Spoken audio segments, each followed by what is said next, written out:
සාන්ත කුරුසිය අඩයාලමෙන් අපේ සතුරන්ගෙන් අප ගලවා දේවා.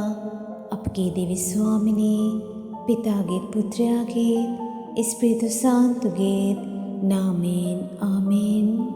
අන්ධකාරය තුලින් ආලෝකයේ මාවත් හනාලන දයාබර දේවතාත්තේ ආදරයේ සලකුණක් ලෙස මෙදින අපහට ලබා දුන් ඔබ වහන්සේට සදා තුති පැසසුම් වේවා. මෙදින පුරාවටම ඔබ වහන්සේගේ රැකවරණය තුල ජීවත් වෙමින් ඔබ වහන්සේගේ ප්‍රේමය අන් අය තුළ ජීවමාන කරලීමට ඔබ වහන්සේ වෙනුවෙන් කැපවී සේවය කරන සියලුම දෙනාට අවැසි මඟ පෙන්වීම නිරතුරුවම ලබා දුන මැනව. දිව්‍ය වෛද්‍යවරයාණෙනි, ශාරීරික වශයෙන් පමණක් නොව මානසික හා කායික වශයෙන් පීඩා විඳින සියලුම දෙනාට නිරෝගී සුවයත් මානසික සුව සහනයත් ඔබ වහන්සේගේ දෑතින් ලබා දුන මැනව.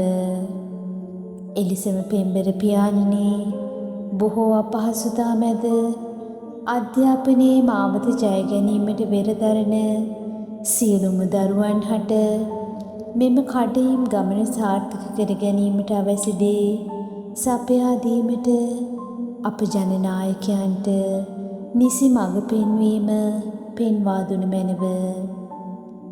නිරතුරු පිහිටාදාර මෑණියනි, තම දරුවන් වෙනුවෙන් නිතරම යහපත් දේ ලබා දෙන්නා වූ ඔබතුමියට නිති දින තුතියක් වේවා.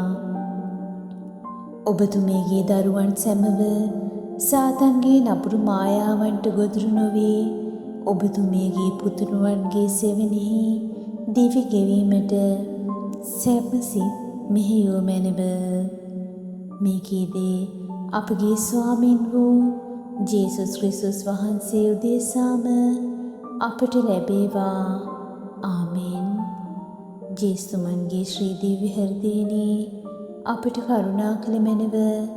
මරියතුමියගේ නිර්මල හෘදයෙනි, අප නිසා යාඥා කළ මැනව. ශුද්ධෝජුසේ මුනින්ද්‍රේනි, අප නිසා යාඥා කළ මැනව. ආමේන්.